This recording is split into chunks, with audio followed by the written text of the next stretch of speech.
Hi everyone, welcome back to Critical Healing Moment, a channel where we look at mental health, healing, and social work through a critical lens.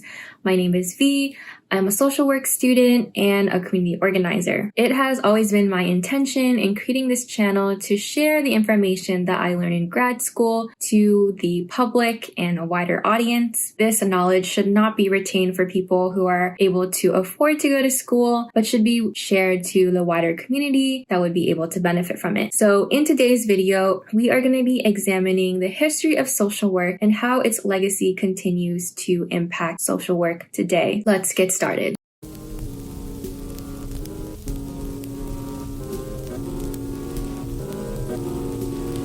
In order to understand social work in the United States, we have to go back and look at the social welfare institutions of England. During the Middle Ages, canon law stated that churches were required to provide social assistance, thereby linking charity with religious institutions. Then, coinciding with the emergence of capitalism from feudalism in the 1600s came the English Poor Laws. Put simply, during this time, power began to shift towards the merchant class from the nobility, creating new social classes that distinguished those who owned capital from those who had to sell their labor in order to live. This also created a social underclass of people who were unemployed and impoverished for a variety of different reasons. The English Poor Laws created a system for addressing poverty and unemployment by appointing parish-affiliated officials to oversee social assistance programs. For those of you unfamiliar with this type of Christian terminology, a parish is basically like a province under the system of Christianity and certain Christian denominations. Basically, a parish is a division of land or territory that is overseen by an individual church. In a system that does not separate church and state, a parish is a part of an area's governing system. Thus, this law embodied a principle of local responsibility, the idea that people can only receive assistance in the parish that they were born in. This type of ideology persists today in the United States in the concept of states' rights. In a governing system that privileges states' rights over federal regulations, we start to see the discrepancies between how social welfare is provided to residents between different states. The principle of local responsibility can also be zoomed out and looked at a more macro level to consider and examine through citizenship and immigration. The thinking and idea behind local responsibility fuels many to believe that non-citizen immigrants should not be able to receive welfare in the United States and should go back to where they came from in order to live a comfortable life. The English Poor Laws also created workhouses. These were publicly funded institutions where the poor were sent to work or be provided job training. Workhouses are a predecessor of using incarcerated labor in prisons. The English Poor Laws also cemented the distinction between the worthy and unworthy poor. The worthy poor are people who are poor by no means of their own, such as old age, disability, or illness, while the unworthy poor were people who were poor because of their morality or lack of work ethic.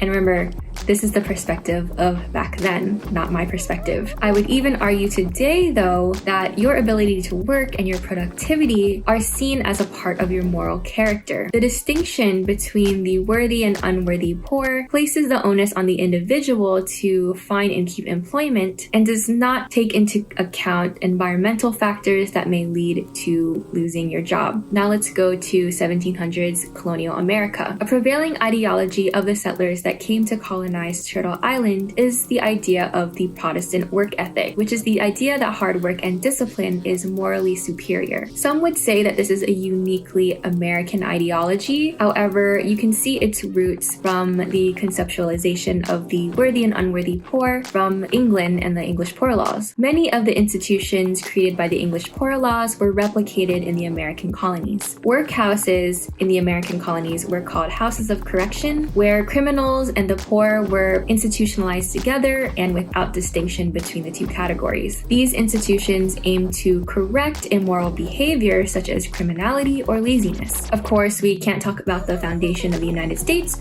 without talking about slavery and indentured servitude. Indentured servants were typically members of the unworthy poor or criminals who were working to buy their freedom. Race is a distinguishing factor between enslaved Africans and white indentured servants. However, Black resistance through the refusal to work was often seen as laziness and a moral defect.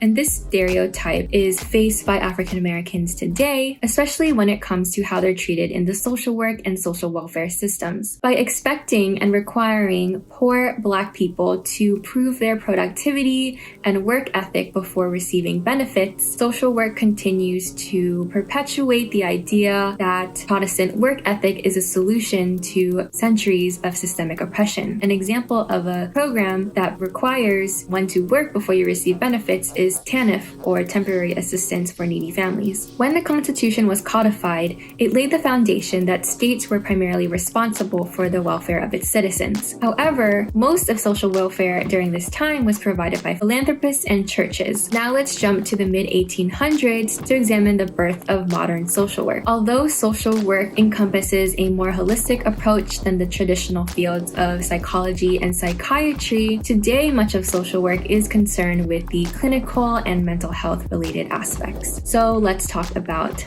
mental health. Before mental illness was conceptualized as a medical problem, it was treated as a spiritual or moral issue. Interventions included exorcisms and imprisonment. By the 1800s, though, private hospitals were an available treatment to wealthy people. Efforts by Dorothea Dix, a mental health reformer, to get federal funding in place for mental health treatments ultimately failed, as President Franklin Pierce believed that the states were primarily responsible for providing mental health treatments. Thus, underfunded and overcrowded state mental health hospitals were often sites of inhumane treatment of patients. The rudimentary and problematic mental health treatments of the time were denied to African Americans, under the belief that African Americans experienced milder symptoms of mental illnesses, and the African American community developed self-help mutual aid organizations out of distrust for formal institutions. Today, the legacy of distrust for mental health and formal services continues in Black and other communities of color, and is a barrier for many people in these communities to accessing the services they need. While others may attempt to break down these barriers to access, I believe that the distrust between communities of color and social service institutions is warranted. Social service institutions and providers cannot merely ask people who have been previously harmed by these systems to trust them, but must prove their trustworthiness through action. If self-help and mutual aid are the organizations that they trust the most, let's do our best to make sure that the communities have what they need in order to provide for themselves. But I think that's a topic for another day. The belief that African Americans experience milder mental health symptoms still persists, as incarceration rather than intervention is often the default solution to addressing disabled and mentally ill people of color who cause public disturbances. According to Mental Health America, more than half of the US's prison population has a mental illness. This is not even taking into account the trauma that occurs within the prison and policing system that creates mental illnesses. Okay, so we talked about slavery and the founding of the United States. Now let's talk about settler colonialism. In 1830, the Indian Removal Act forced the removal of Native Americans from their ancestral lands into federally designated territories west of the Mississippi River. This journey often being called the Trail of Tears. Today, Native American communities continue to live with the long-term ramifications of the U.S. genocidal settler colonial project, with the high rates of unemployment, poverty, health disparities, domestic violence, substance abuse, many issues that are relevant to the field of social work. We are going to put a bookmark here in talking about the Native American community and come back in just a bit. The mid-1800s also saw a rise in European immigration. Immigrant ethnic groups such as the Irish, Italians, Eastern Europeans, and Ashkenazi Jews congregated in urban slums. Because other non-white racial groups such as African Americans and Native Americans were barred from receiving social assistance during this time, it was in these European immigrant communities, with people who are more proximate to Anglo-Protestant whiteness and deserving of assistance, where social work sees its birth. When I learned about the origins of social work in school, we talked about 3 movements that contributed to modern social work: the Charity Organization Society, the Settlement House movement, and the Child Saving movement.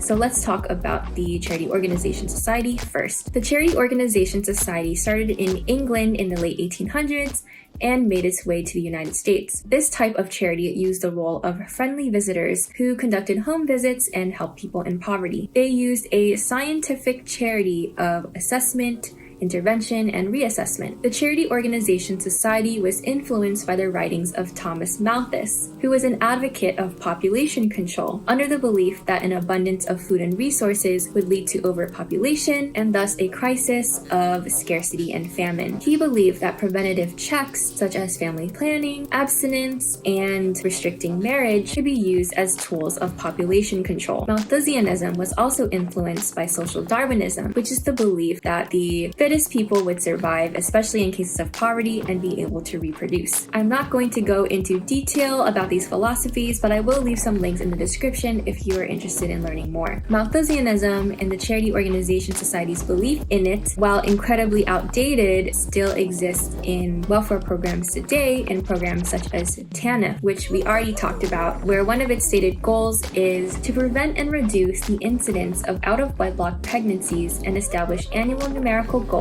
for preventing and reducing the incidence of these pregnancies.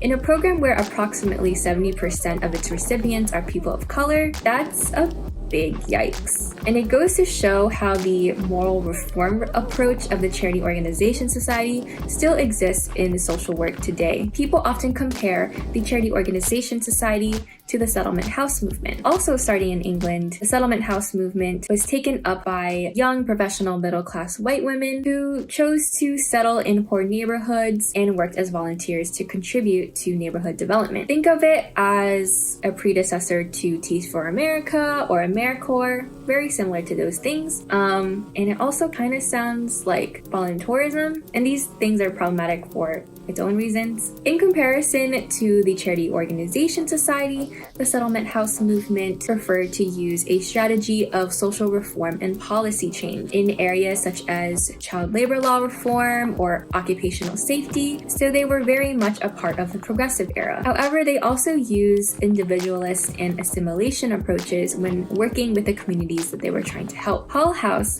was a famous settlement house started by Jane Addams in 1889 in Chicago. Jane Addams is often touted as the mother of social work. However, I don't believe we do enough to critique some of her views of the people she tried to help. In her own writing about the founding of Hull House, Jane Addams describes the neighborhood as rapidly changing, with Russian Jews, Italians, and Greek immigrants replacing the Irish and German population. This is a piece that I was assigned to read in school. In it, she describes the neighborhood as inexpressibly dirty, the number of schools inadequate, sanitary legislation unenforced, the street lighting bad, the paving miserable, with newly arrived immigrants who were densely ignorant of civic duties. Jane Addams did not have a high opinion on immigrants, and I would consider her a bit xenophobic. In this same piece, she writes, "One of the most discouraging features about the present system of tenement houses is that many are owned by sordid and ignorant immigrants. The wretched conditions persist until at least 2 generations of children have been born and reared in them." While she held some negative opinions about immigrants, she did believe that they were redeemable after generations of assimilation. She also defined certain types of people as deserving of the services that the settlement house could provide. Men and women of education and refinement come to live in a cheaper neighborhood because they lack the ability to make money, because of ill health, because of an unfortunate marriage, or for other reasons which do not imply criminality or stupidity. Jane Addams herself makes a distinction between the worthy and unworthy poor, despite being a reformer for social change. In the paper Little Alien Colonies, which I was also assigned to read in school, Yosin Park and Susan P. Kemp argue that 2 ideas were prominent among social work discourse during the early 20th century: the fundamentally racialized,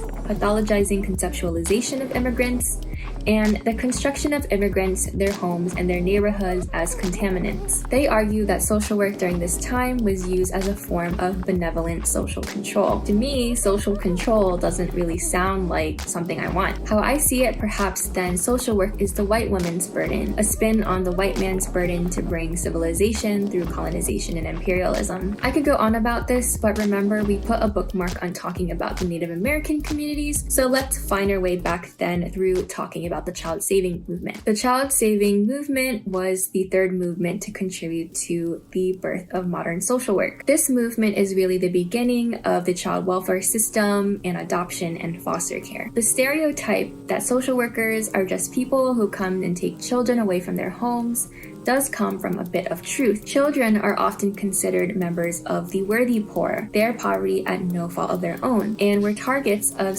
early social work interventions. The Children's Aid Society, founded by Charles Loring Brace, a Protestant minister, in 1853, took children off the streets and from families who were unable to provide for them to place them with families with more means or put them into schools where they could learn job trades. In particular, this system targeted children from immigrant and Catholic households, but we already know how social workers treated European immigrants, so let's talk about how this system connects to Native Americans. It's challenging to examine the concept of taking children away from their families in order to turn them into productive members of society and not link this to the rise of the American Indian boarding schools. The American Indian boarding school system started with the Carlisle Industrial Indian School, founded by Richard Henry Pratt in 1879 and was adopted as a model by the Bureau of Indian Affairs. These schools attempted to assimilate Native American children to Protestant American religion and culture, as well as teach labor skills to Native Americans to become productive members of society. During school breaks, the children were not allowed to go back home to their families and were forced to live with white families to continue the process of assimilation. This process was highly traumatizing for a number of reasons, such as having your culture, language, and spirituality taken away, being separated from their families and caregivers, and losing their way of life. By 1902, federal legislation required that Native American children be educated through this system and forcibly took Native American children away from their families. By the way, the first use of the term social worker was in 1900, with the profession now receiving public funding in contrast to the funding from private charities previously. This ties the social work profession to having to act as an arm of the state. Back to the American Indian boarding school system now. This was all under the belief that boarding schools were saving Native American children from poverty, and social workers were involved throughout this process of removing Native American children from their families. This system continued until the 1970s. By 1978, 30% of Native American children were not being raised in a Native American family. Thanks to Native American activism of the 1970s, in 1978, the Indian Child Welfare Act was passed and gave Native American parents the right to deny their child's placement in a boarding school after many generations of Native Americans experiencing trauma through this system. The legacy of the early child welfare system still exists today with the racist Child Protective Services, foster care, and adoption systems, as well as the criminalization of low-income parenthood, contributing to the mass incarceration of poor Black and brown parents.